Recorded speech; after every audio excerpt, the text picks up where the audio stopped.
Okay, hey, good morning, everybody. My name is Marla, and I'm going to be facilitating the meeting today. I am located in the New Orleans area, and it's very, very hot and humid, and that is all. Let's see, I'll read the slogan first, or the statement. Eracism is the slogan of the group Erace, which was formed in New Orleans in the summer of 1993. We seek ways through person-to-person communication to show that we are committed to treating fellow human beings of all colors with love and respect. Join us. And I have the land acknowledgement, I think. Yeah. We acknowledge that what we know as the United States is the traditional territory of Indigenous peoples. Members of our group today are on the lands of the Tonkawan, Lapon, Apache, and Comanche in Austin, the Chitimacha in New Orleans, the Creeks and Lapon and Cherokees. Oops, sorry, I already said Lapon. The Creeks and Cherokees in Atlanta, the Lenape and Piscataway in Maryland, the Wampanoag and Nipmuc peoples in Boston, and the Cahuilla and Mojave in Riverside County, Florida. And I think also I have the Waccamaw of North Carolina. We thank their ancestors for being stewards of these lands through generations, and we state our intention to continue that stewardship now and into the future. Okay, so I'll just go around and ask everybody to introduce themselves, and then I'll just briefly explain the format of the meeting, and we'll get started. I'll go in the order I see people on my screen. So Phyllis. Good morning, I'm Phyllis. I'm in New Orleans and happy to be here. Great. Nancy. Good morning, I'm Nancy. I've been coming to Erace since June of 2007, and I'm in the New Orleans area. Good morning, everyone. Good morning, Jean. Good morning, I'm Jean from Silver Spring, Maryland. Nancy, did you get my check? I haven't been to the mailbox. I hadn't been able to get it over there, but I'll go check it next week. So I'll let you know. Okay. I was just curious because it's been a while. All right. Okay. Look forward to the discussion. Stanton. Good morning, Stanton in Austin. About a year and a half now I've been joining. Teresa. I'm Teresa. I'm in Fayetteville, North Carolina, and I've been coming since last August. Thank you. Marion. Good morning, everyone. Marion Lagarde here in New Orleans. Been coming to the discussion since June of 1993. It's nice to see everyone. Thank you. Good morning. And Stephanie. Good morning, everyone. I'm Stephanie Waters. I'm a member of Our Lady of Lourdes in Atlanta, and I've been coming to the Erace out of Atlanta and popping in for your Erace probably about two plus years now. So very thankful to be here. All right. The format of the meeting that I think everybody is familiar with, but just briefly, to ensure safety and respect, we ask that everybody please keep yourself on mute unless you're speaking. And I will be keeping a list and calling people in order by which I see you, indicating that you'd like to be on the list. So to indicate you want to be on the list, do a one finger on the screen and I will put you down. Please respect and don't interrupt the person who is speaking at the time that they're speaking. And no side comments to others, no personal attacks, no name calling. If you have a question for the person who is speaking, as they're speaking, you may put up two fingers, and that serves as an indicator that you would like to ask a clarifying question. And this is not to give your opinion. This is to clarify what someone said. So it would be, I didn't mean, or I didn't understand what you meant by said word or term, or can you clarify what you meant by? The question is not to further the opinion of the asker. So no long monologues or questions that do not qualify as clarifying won't be allowed, and then you could just go on the list instead. All right, I think that is it. I'm hoping that you'll be able to hear my timer, but I might have to have somebody else keep the time. Let's see if you can hear this. I'm going to turn it up all the way. Hey, Marla. I see Marva's back. What's that? I said, I see Marva's back. Oh, hey, yes. Hey, Marva. Can you all hear this? No. I think that one reason it can't be heard is because I have a large computer screen and then my actual laptop is folded up. How about that? No. I think we need to have Louise do a tutorial on how she gets her Yeah. alarm. I to can sound just, I so mean, if you well. all don't mind, I'll just kind of like raise my hand or interrupt gently, I guess, if that's okay with everybody. That's fine. And And I think Louise has like some separate alarm that she uses when she's teaching that's Yeah. not part of her phone. So but yeah, I would offer, but nobody can ever hear mine either for some reason. yeah, same here. Okay. We had Marva and Amal join us. If you would, Marva, would you like to introduce yourself briefly and then Amal can, and we'll get started?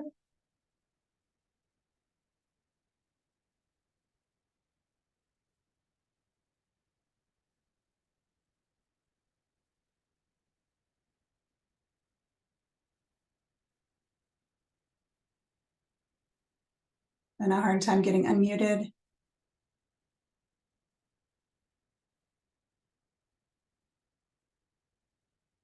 And go to Amal. Amal, do you want to introduce yourself?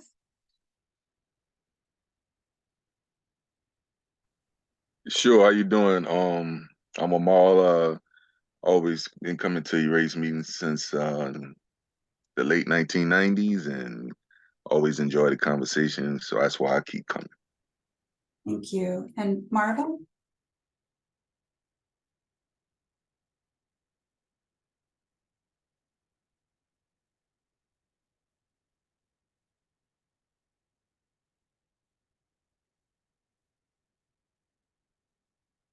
Can you hear us, Marva? There you go. Just wondered if you wanted to introduce yourself.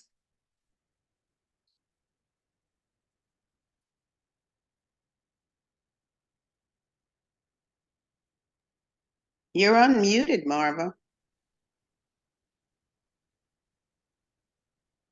I think you're unmuted if you'd like to introduce yourself.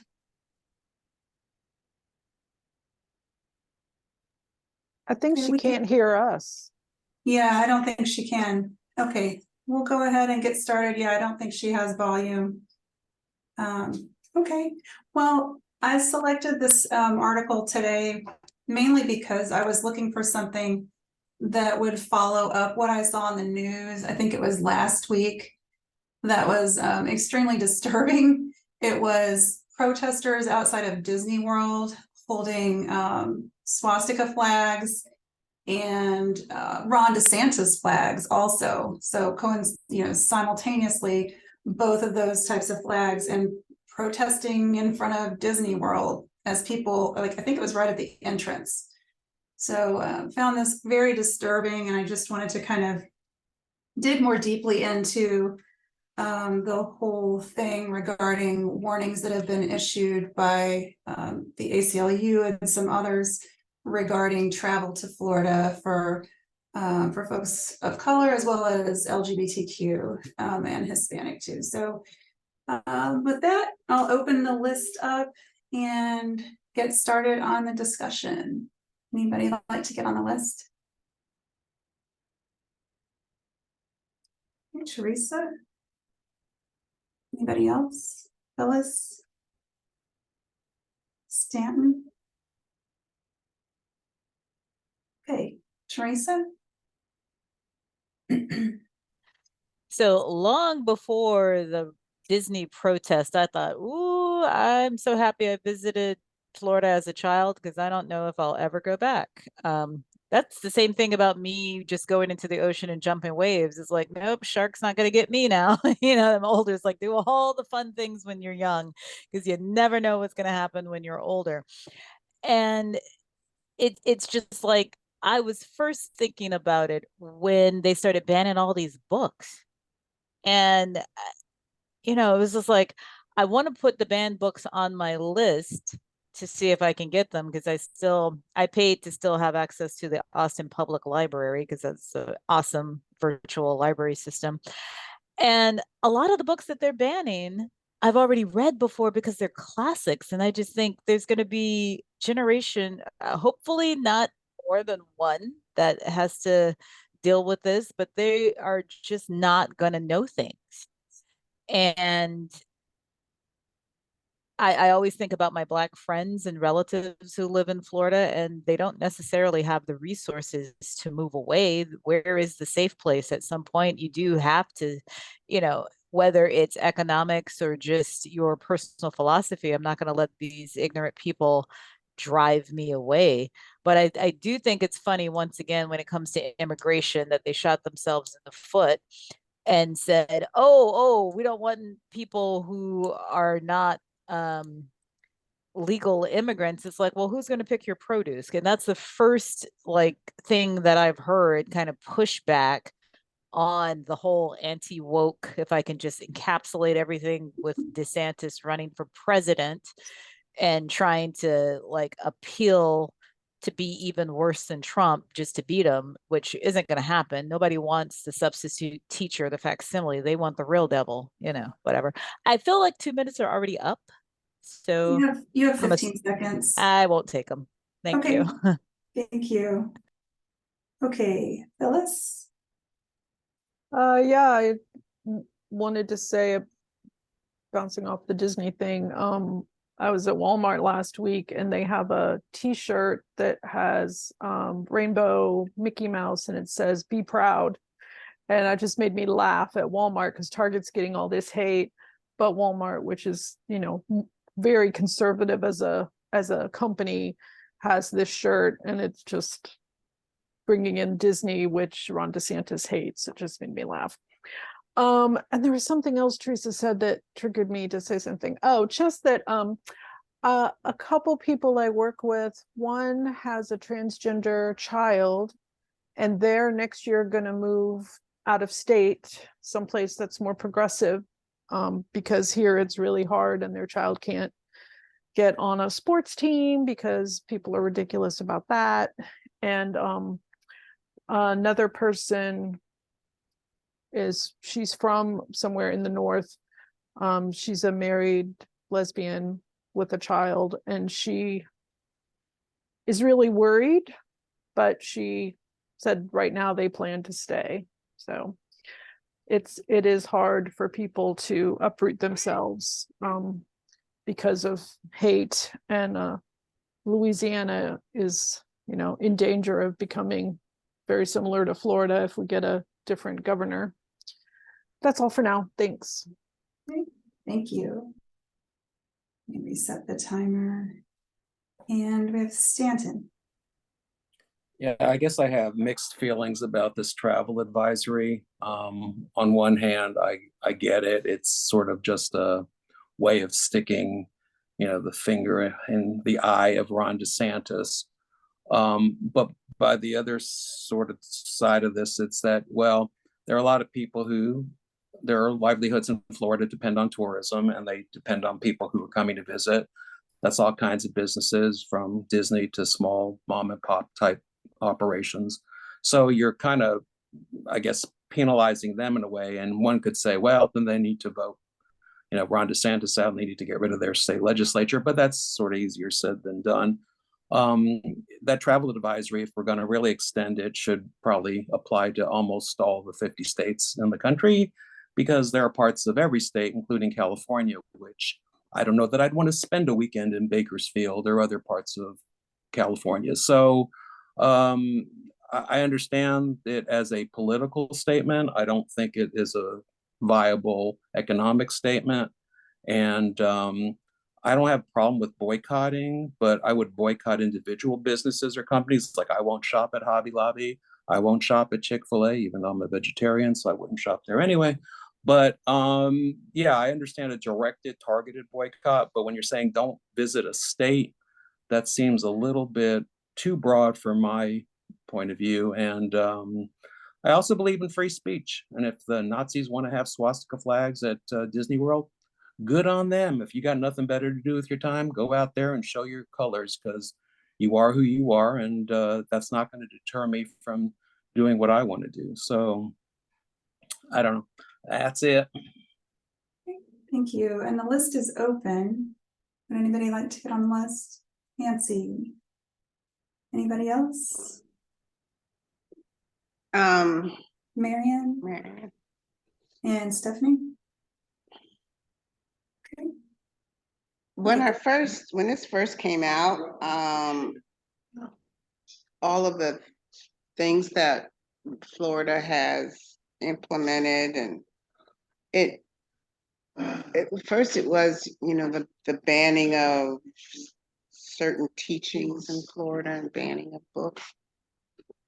It reminded me of 1930s Nazi Germany. And it's only gotten worse and more restrictive as the months have passed. And so it doesn't surprise me that people are protesting with swastikas. I mean, I feel like, just like Confederate flags, I mean, there is freedom of speech, but some things, you know, are, in my opinion, traitorous. And Confederate flags and swastikas kind of fall under that umbrella of being traitorous. And I don't understand how, or it's difficult for me to understand how this is allowed.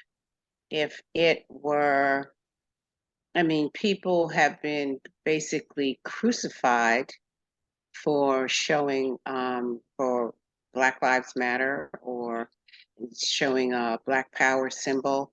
I mean, I know that was years ago, but to be able to show Confederate flags and swastikas, it's like you get a pass for that. I mean, you know, I just don't understand how that is not treated in the same way as, you know, don't say gay legislation is. I mean, Just hit 2 minutes. oh, that's fine. Yeah, but that's okay. That's it. Okay. Next we have Marion.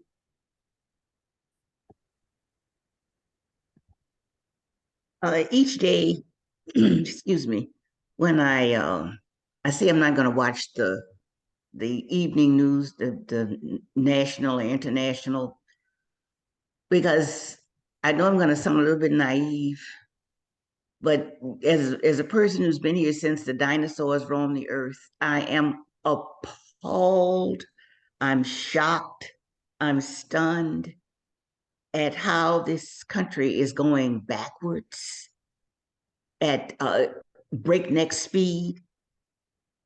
I sit here appalled, disgusted. I said, how dare that little creature say something, do something like this? I'm glad I had the opportunity to visit Disney World. My kids went when they were younger. I really enjoyed myself. And someone in our erase group, who shall be nameless, asked me, he said, "Is it all that?" I said, "Yes." I said, I had a good time.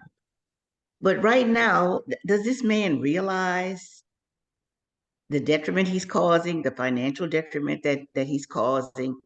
Because right now, I'd be afraid to go. You have some people who are just thrilled to death to be going along with this nonsense. So I would be absolutely terrified right now to go to the Disney sites, especially the one in Florida. So the only thing I could say right now is, hopefully, if he runs for reelection, I'm afraid he might be reelected. There seem to be quite a few people in the state that go along with what he's saying and doing. So to me, this is just It's frightening. And quite honestly, I don't mind admitting I'm afraid that something really horrifying that's going to hurt people and possibly kill people is coming down the pike. And it's going to be really Just soon based on what 2 minutes. somebody like DeSantis is doing and saying. You just 2 did minutes. 2 minutes, Okay. Marion? Thank you. Okay, I've got Stephanie next and then Teresa and Stanton. Anybody else? Amal? Okay, and Jean. Stephanie, go ahead. Hi, everybody. I too am disgusted with DeSantis and what's going on in Florida. Unfortunately, my work has me in Florida almost the entire month, and I'm so upset and on edge. I was sitting on a plane that I had changed my flight on Thursday to come home, and I took the last seat on the whole plane, and I was in the back row, and there was a black female flight attendant sitting in the jump seat. We hadn't taken off, and there was a white female flight attendant in her face saying, "You're not qualified to be on this plane. You have to get off. You're not qualified." And the black female was saying, "I don't understand. I fly jump seat on this plane all the time. I don't understand. I'm so confused. I got to call my flight supervisor." And I was like, I was ready to get behind her and have her like stand up and like get strong. And she said, "I'm going to talk to the pilot." And I said to the black female, I said, "Go with her and listen to what he says." And she was so scared, so upset. And then a black female from Delta came back, and flight attendant came back to the other black female and said, "I'm so sorry to do this, but I have to take you off the plane." And so she took, at least that woman had respect and empathy. So she came back along with a white male pilot who sat down in that woman's seat. And I turned around and I said, "I am sorry, but if that was a male or a white male, he never would have been spoken to like that. And I'm upset. This was racism. And as a million miler for Delta, I am very upset." And there were two people around me that agreed with me. And we talked about racism and microaggressions and all this. And then they said, "Well, the Delta pilot had priority, and she didn't scan her ticket, so there was confusion. Then he had priority." I said, "That makes sense to me. I understand that, but that is not what was said." I said, "She was told she wasn't qualified, and she was leaving, crying, saying she was embarrassed." And so, anyway, I just prayed the whole rest of the flight. I said, "At least I spoke up." But then I landed. Guess what? Guess who followed me off the plane? The pilot, the white pilot of the plane, followed me off the plane. In the jetway, he stopped me. Because guess what? I called his white female flight attendant racist, and he was so fragile. And he said, "I've known her for 30 years. She's not racist." He said it was a priority thing. I said, "That makes sense to me, but that's not how it was handled. And I'm sorry that you have a hard time." Anyway. 2 minutes. Yeah, would you like to get back on? Yes, please. Okay. All right, Teresa? Thank you. Going back to our discussion about, boycotting businesses and whatnot, probably my favorite boycott was the bus boycott. And it was successful because it did hit and target the exact people. It's like, if you're going to take my money for me to ride the bus, I should be able to sit where I want.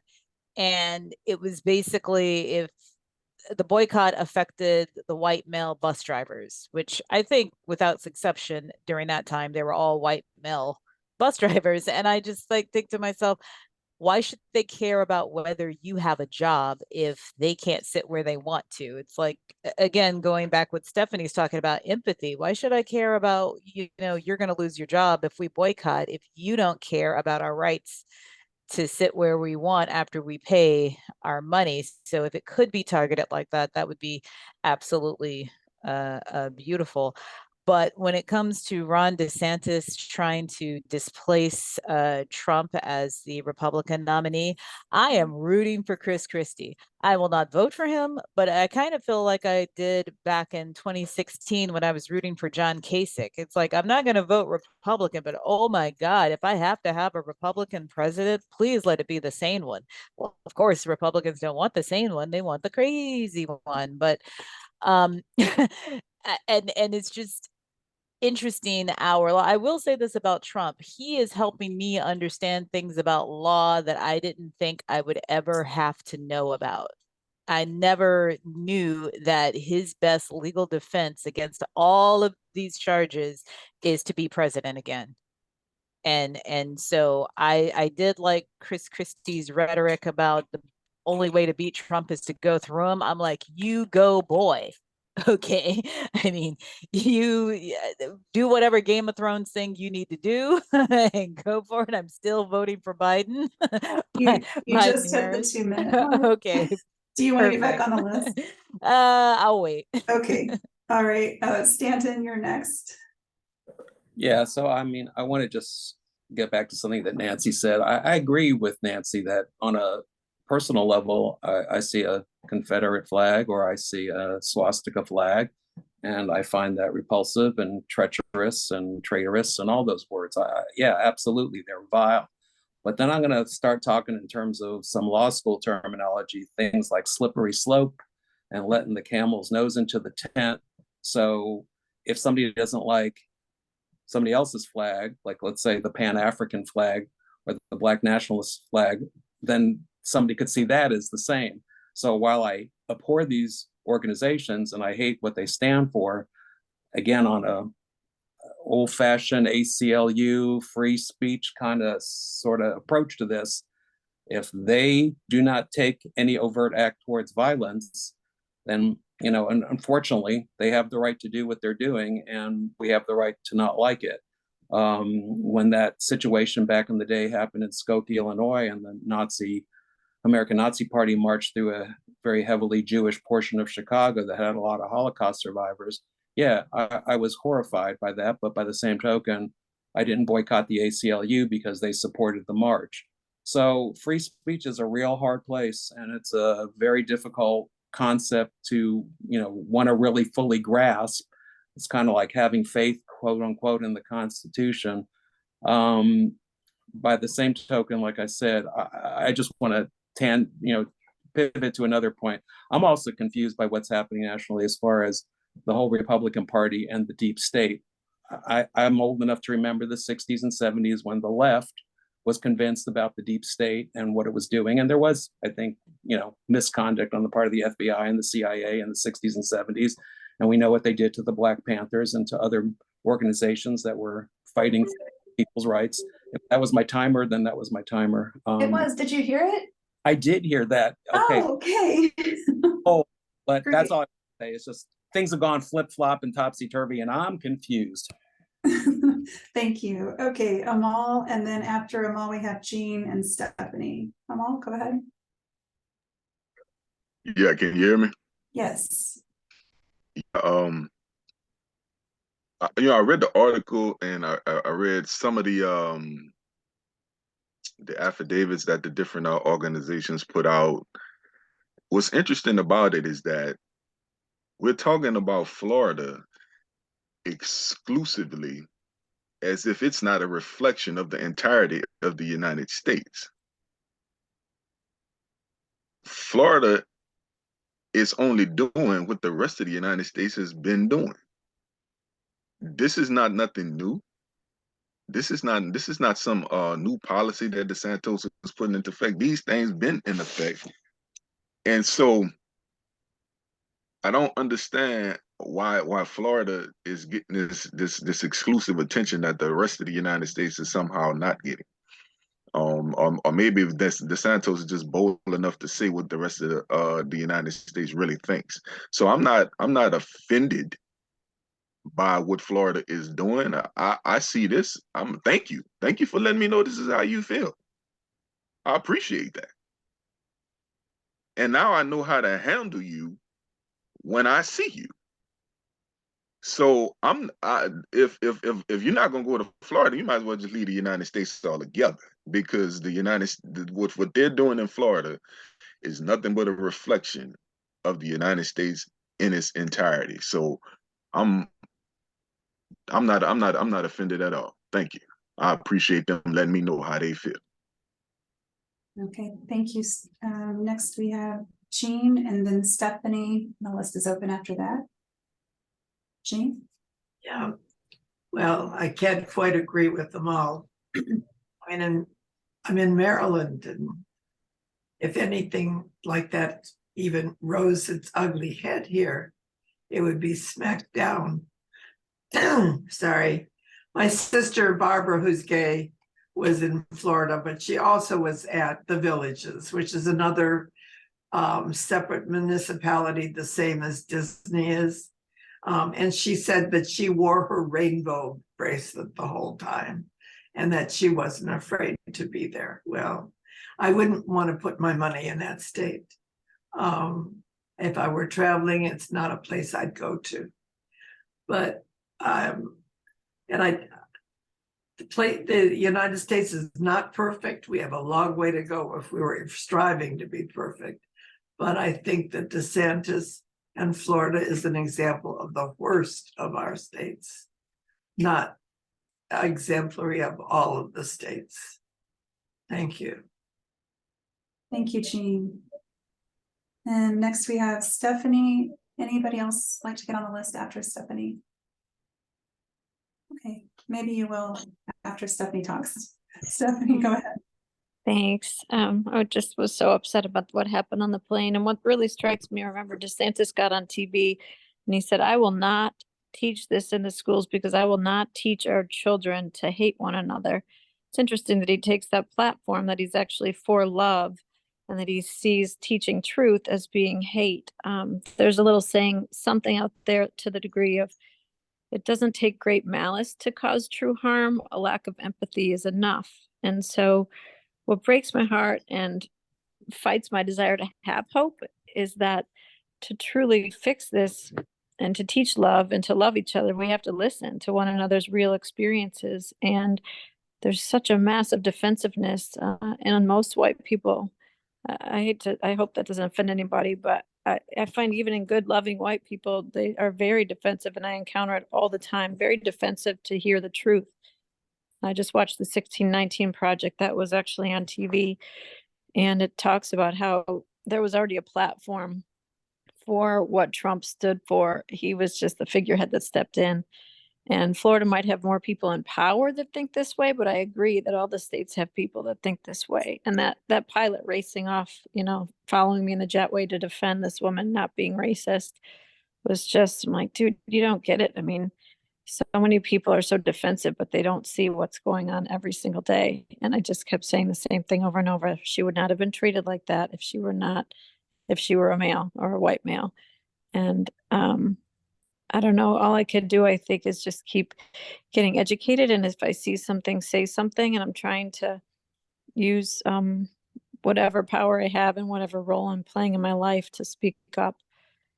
Because it is heartbreaking what's happening right now. And it's very scary to have people that think that way in positions of power, which is what we're seeing more so now.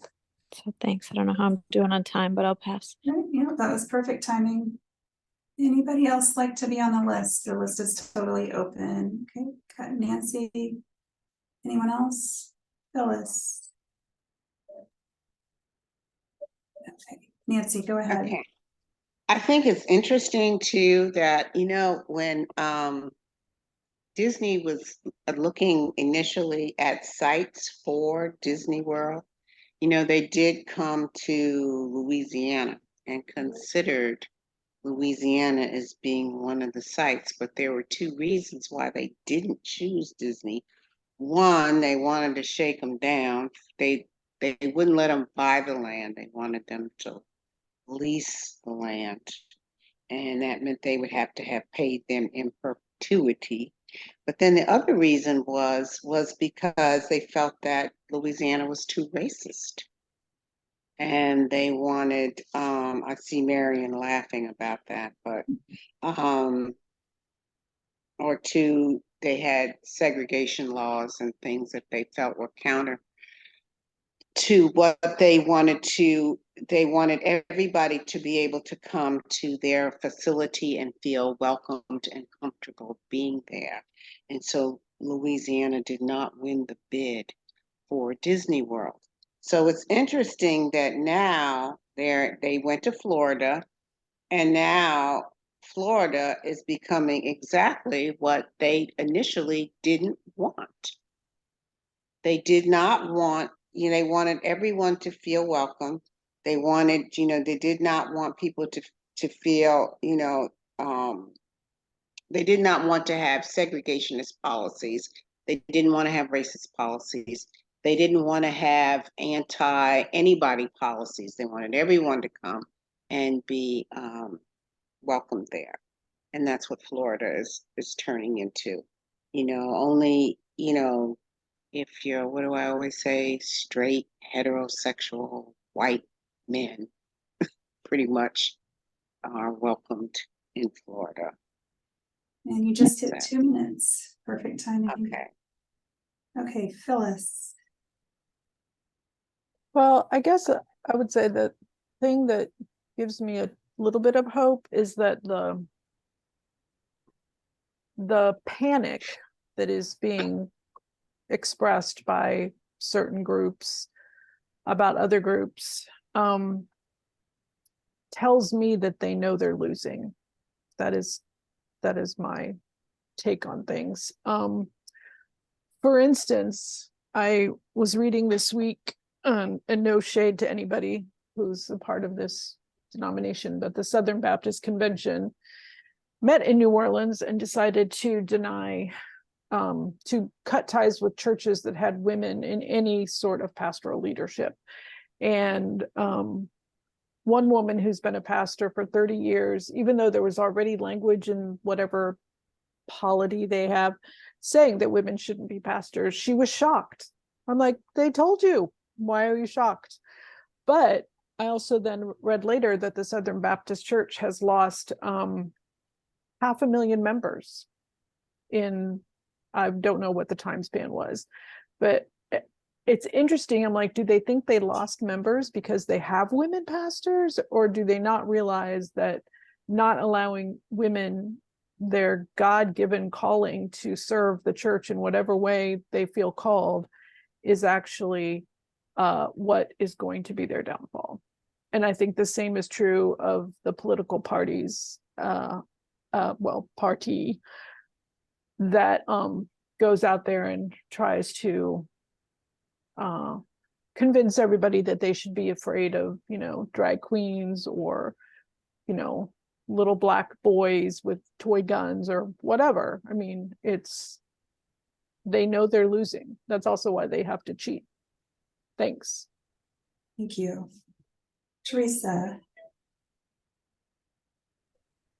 Wow, that was quick turnaround time. I wasn't expecting that. Sorry.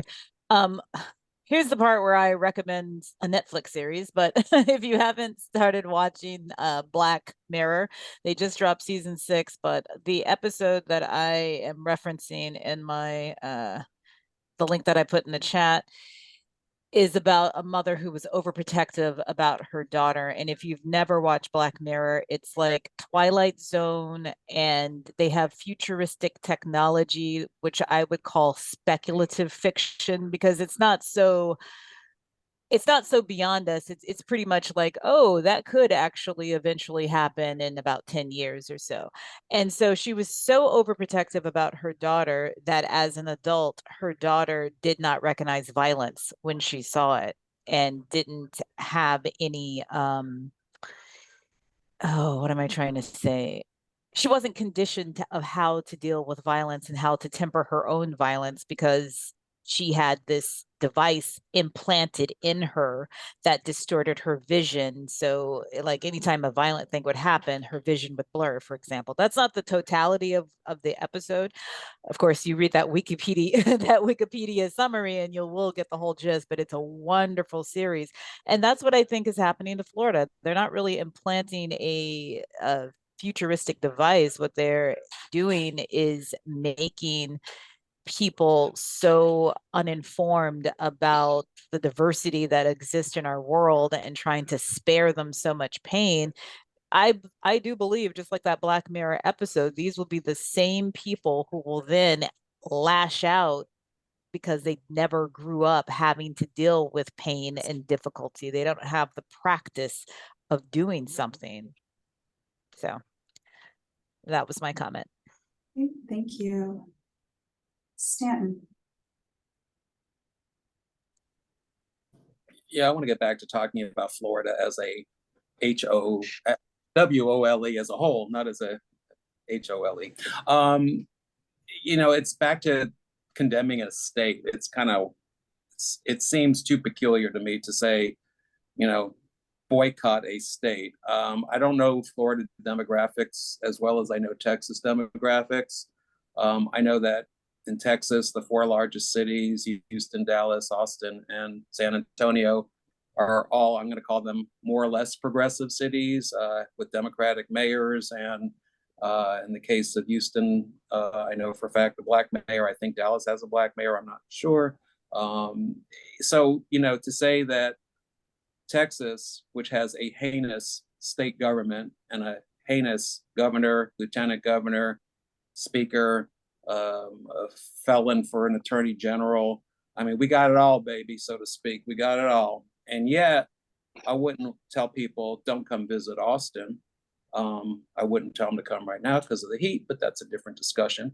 But, it's back to Florida used to be a swing state, and it used to be a state where there was the hope that a Democrat could win the state as far as the electoral vote.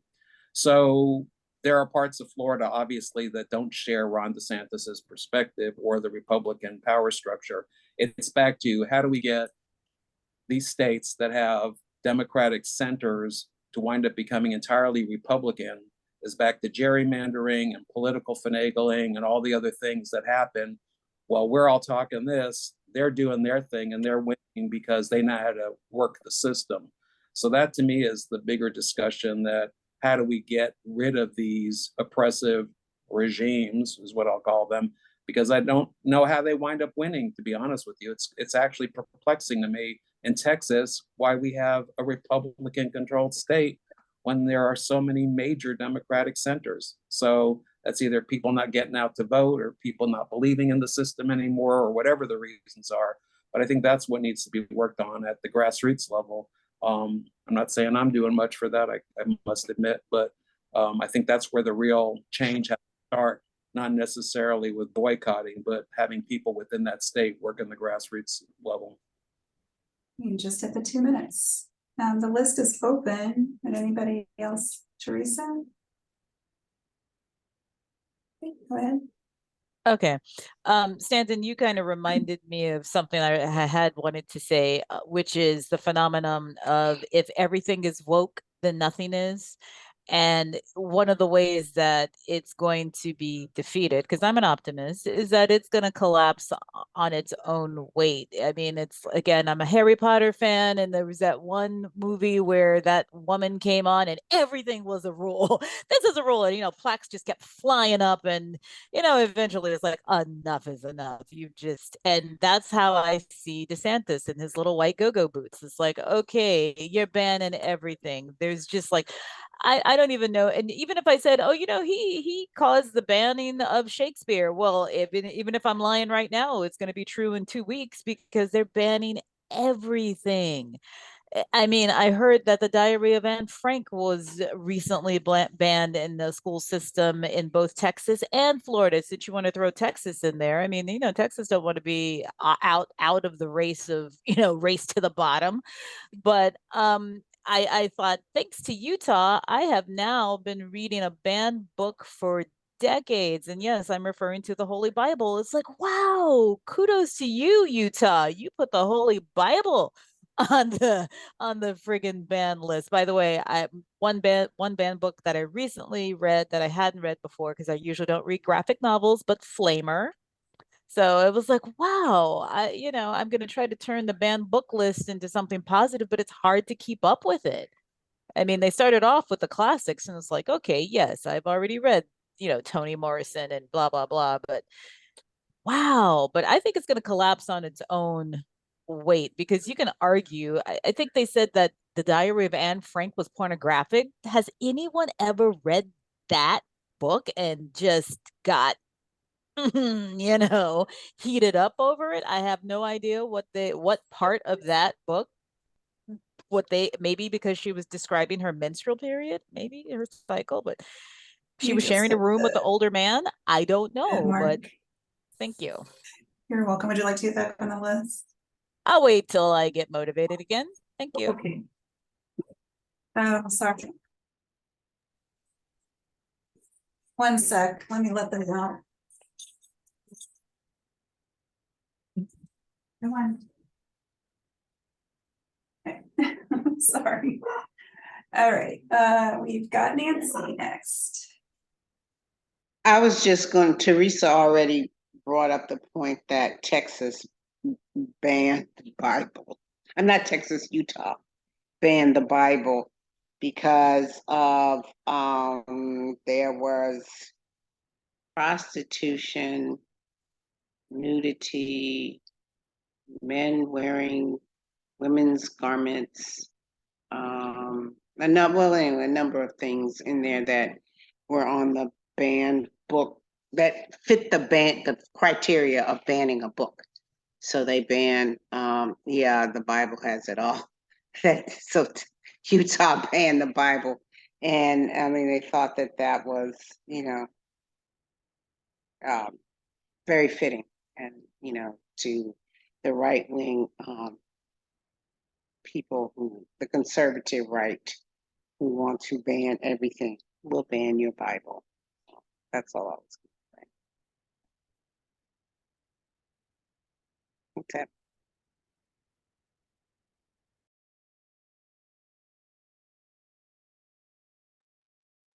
I was muted because of my dogs, sorry. The list is open if anybody else would like to get on the list. Otherwise, we can start the wrap up. Stanton, go ahead.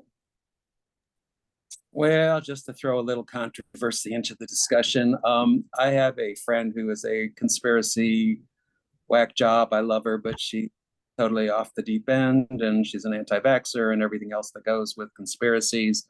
But she and I like to have conversations about topical issues, and she did one lunch a couple months ago bring with me 2 books for me to look at that she said, this is what they're trying to ban in schools, in elementary schools. And one of the books I took a picture of was called Gender Queer, and the other one was called Let's Talk About It. And I will admit that I was a little surprised as to the content of those 2 books in particular, and the graphic depictions of sexual acts. That kind of made me think, I'm glad I don't have kids, because I don't know how I would handle this. And I don't know that this was appropriate for elementary school libraries, and I would even wonder if it was appropriate for middle school libraries. So on one hand, it's back to what are the parameters of the discussion. I can say, yes, these 2 books seem to go off on one direction. Other books, like The Diary of Anne Frank, go into another direction. And where does reason kind of come back into the picture, and what is appropriate? And I guess it's a discussion, and I'm going to say, I guess it's up to parents to decide what's appropriate and inappropriate for their kids. But yeah, I'm going to just say, frankly, as a gay man, I was shocked by some of these, graphic depictions in illustration form. They weren't photographs, they were illustrations of sexual acts that it's like, well, hell, I just learned some stuff, and, I'm almost 70. So it's like, wow, I can't believe that these books were kind of out there, and no pun intended by out there. So yeah, it's back to, I don't know where the balance is, and that's where I'm going to leave it. Thanks. Thank you. Okay, anybody else like to get on the list? Marion. And Glenn, I see you joined us. Phyllis. Okay, Marion, go ahead. With regard to what Stanton said, I was in the public school system for 41 years in New Orleans and on the West Bank of New Orleans in Jefferson Parish. And I'm an avid believer in introducing children to books. And we used to get a children's newspaper called either Weekly Reader or Scholastic. Some of you may have heard of it. And there would be a recommended book list. And to be very honest with you, if I'd seen something on the list pertaining to that, genderqueer or something like that, I really believe that's left up to the parents. And I don't think Scholastic or Weekly Reader would have put something like that. Now, don't get me wrong. You all know my stand about accepting all people. I don't have a problem with that, but I think I, as an educator, would not have done that. It would have been mentioned, and it has been mentioned in my home when my children were growing up. They're grown men and women now in their 40s and 50s. But I, as a teacher, would not have done that without maybe perhaps the permission of the parents. But I don't think Scholastic or Weekly Reader would have put books like that on the reading list for the children. It was mainly about famous people, inventions, transportation, day-to-day living with your parents or without parents, stuff like that. But being in today's world, if a child had come to me and said something about, well, Ms. LaGard, what do you think about people who are or homosexual or gay? Or I said, I would tell them, I said, why don't you talk to your parents about that? I talked to my children about it. My husband talked to the kids about it, and it was in a positive way. You just hit 2 minutes, Marva. Would you? Okay. I was about to say, as I've said before, homosexual people are human beings, and that would be it. Okay. Phyllis. Well, I really, one of the many things I'm grateful to my mother for is that when I was growing up, she let me read pretty much whatever I wanted to read. And one time she had to tell a librarian that I was allowed to check out a book. So, and I don't know if it was this book, but I read the book Sybil about the woman with had terrible abuse and had multiple personalities. I read that very young. And I think it actually is part of the reason I'm doing what I'm doing today, because I read that book so young and saw that, you know, people had mental health issues and whatever. So I wish more parents were like my mother, but lots of parents don't want to talk to their kids about anything to do with their bodies or sexuality or sex. And I think that's really unfortunate. I've never fully understood why parents go like, oh, they can't deal with the thought of their child someday being a sexual person. And I'm like, well, don't you like sex? Don't you want them to have pleasure? Like, I don't get the problem. No, Teresa says no, they don't. So I think, you know, it's not a bad thing to educate children. Hopefully, if they don't have open parents, they'll have open aunties who will get them the books and let them read them at their house. I might be like that. Thank you. Thank you. Okay, it's 11 o'clock, so I think we can start with the wrap up.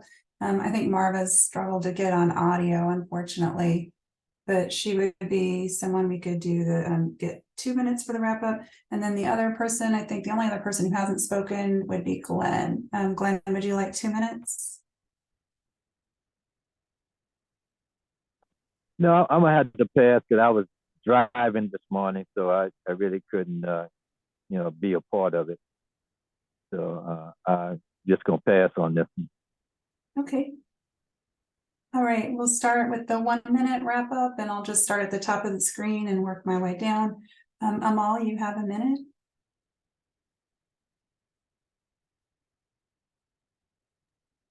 Yeah, I'm sorry, I was unmuting. Oh yeah, so great article. Once again, it's Florida is just a reflection of the United States as a whole. If you read that article and you look at the groups who was mentioned on that article, tell me where in the United States are they safe? Name a place. I'll wait. And the reason that no one can name a place is because everybody know that anywhere any of those groups go, they're going to find problems. It might not be to the extent that it is in Florida, but they'll find problems wherever they go. So this exclusivity, like we just beating up on Florida, for me is not um it's not fair, because Florida is not doing nothing that nowhere else in the United States is not or has not done. So Thank you. Thank you. Nancy.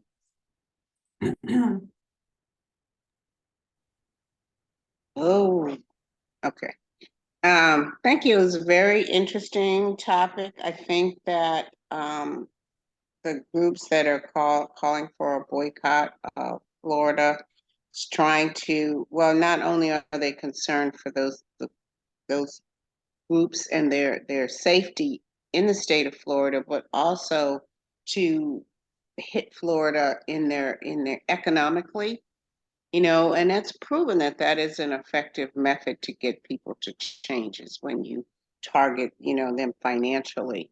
It worked with bus boycotts. It worked with, does anyone remember CompUSA and the boycott of CompUSA when CompUSA would not advertise on Black radio stations?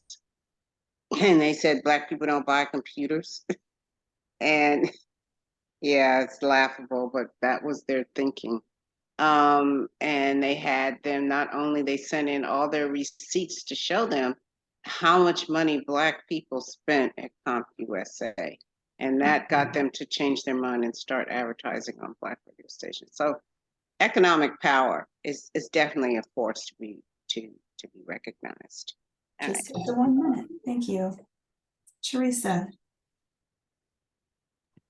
I really love this topic. As you can tell, as many times I jumped on to rant, and I will emphasize once more, I look forward to the whole implosion of I mean, it's at the part where it's just as ridiculous as the conspiracy theories. When everything's a conspiracy, it's like, okay, you're making it up. But as far as DeSantis, I think other than just, the whole Florida man stories, but you just have somebody who is trailing way, way far away behind Trump. And Trump is also in Florida. So there's a lot of focus because of those two. So I do agree that this happens in all 50 states, not to the same degree, but you got two prominent Florida men running for president. So that's why I think the spotlight is very, very intensely on Florida. Thank you. Thank you. Marion?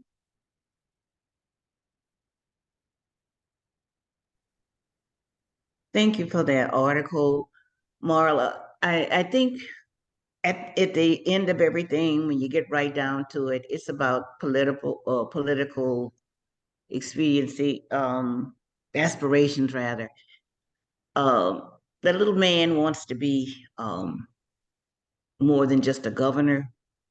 The state being predominantly white, he might be able to accomplish his political aspirations, but that's what it's about. He wants to go higher than the governor of Florida. I'm not sorry that my family and I visited Florida. We really had a good time. But right now, I don't think he's going to get any more of our money, especially not mine. So thank you for the article very much. Thank you.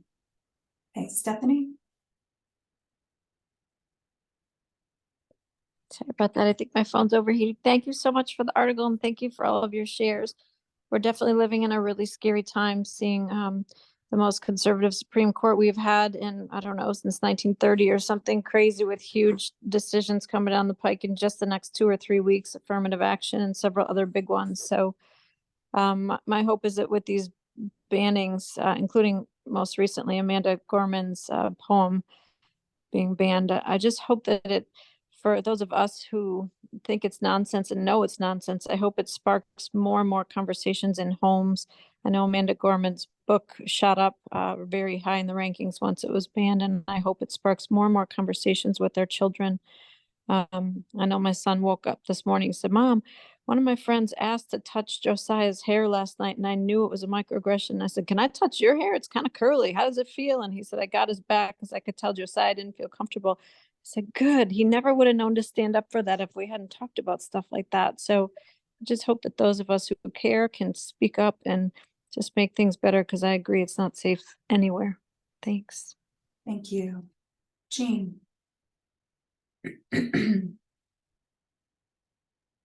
Well, in retrospect, thinking about what Amal said and also Teresa, I have to agree to some extent. No, Florida does not represent all the states, but every state is impacted to some extent.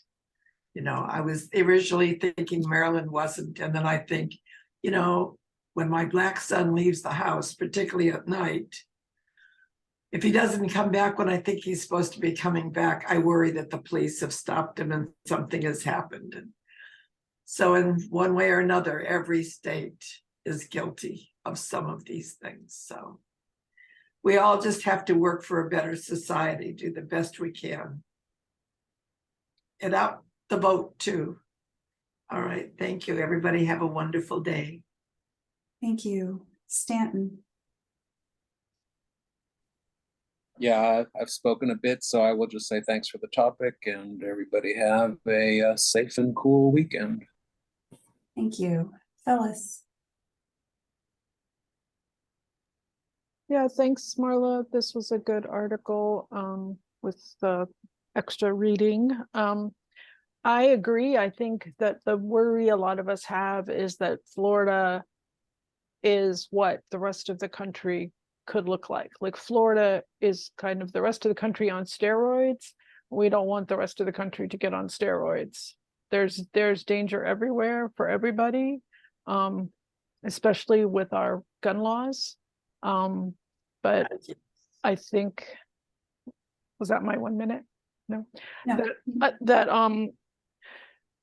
Yeah. It gives me hope, as I said, that there is people fighting against the oppression that is going on everywhere. Thank you. Thank you. And I'm not sure who Samsung SMG981V I is. think it's Marva. I wondered too. If you'd like to wrap up, you have 2 minutes if it's Marva.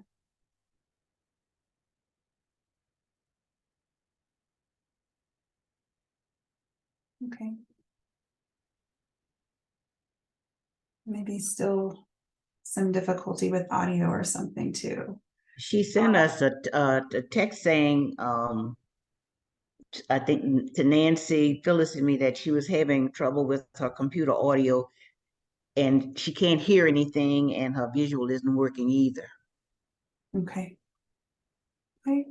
Well, I just have a couple of quick thoughts and some agreement with much of what was said. I mean, I really appreciated all the different opinions and love that we're not a monolith here. We have a lot of varying opinions on how we feel about things, which I certainly appreciate. I found the same thing to be interesting about the article. You know, there were, I think, several Hispanic leaders who thought that the bans were ridiculous, that, you know, they feel perfectly safe, that there's no need to issue those types of warnings to folks, that Florida is perfectly safe. I will say, to me, I find the whole Disney World thing, just as an aside, I've been once, I don't have to go again personally.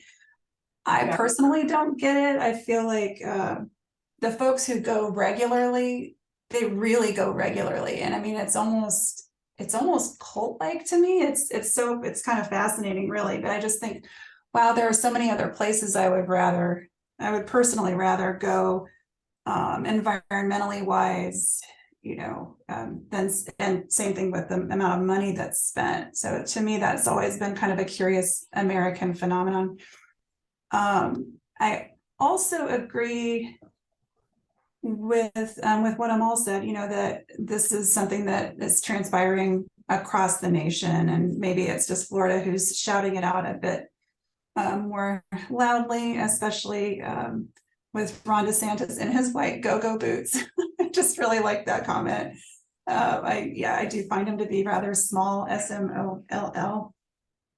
And oh, I know what else. A lot of companies choose Florida to have their meetings. I know my company does, and I'm kind of curious to see if this is going to change in the future, you know, if we'll decide to go to other places that might be more aligned with the policies and things that the company I work for stands for. And I don't think that maybe that doesn't necessarily align in Florida. And I think that was essentially it. I too am very hopeful. I think we just have to continue to try to do small things in our own ways and have conversations with people, you know, that to reclaim our overall humanity. I mean, I feel like I say that a lot in this group, but to me, that's been the biggest game changer for me on a daily basis, is just knowing that the only way we will survive and truly have liberation is by building community with each other. So immensely appreciative to everybody for all of your opinions and your presence. Thanks for being here. That's it.